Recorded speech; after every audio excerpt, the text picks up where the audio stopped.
ahoj všichni, vítám se u dalšího videa, kde to bude #1. Jsem tady u Valči, spím tady. Ahoj.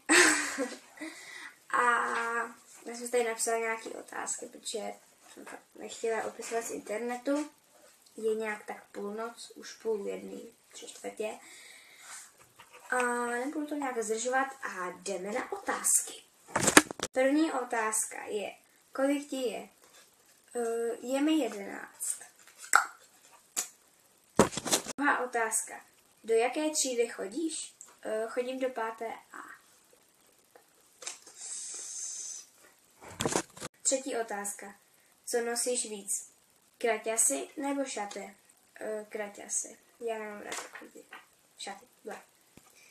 Takže kraťasy. Čtvrtá otázka. Jakou máš nejoblíbenější barvu? Já mám nejoblíbenější barvu modrou. Je hrozně hezká. Pátá otázka. Kolik máš zvířat?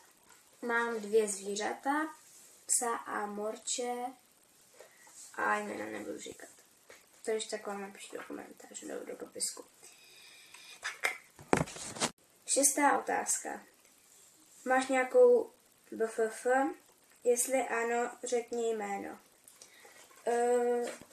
BFF mám a jmenuje se Karolína Kejdová. 7. otázka. Jakou barvu nesnášíš? Nesnáším. Co Valče tady všude má? Růžovou. A poslední otázka, 8. Jakou máte zahradu? Velikou nebo malou? My máme obrovskou. Tak obrovskou.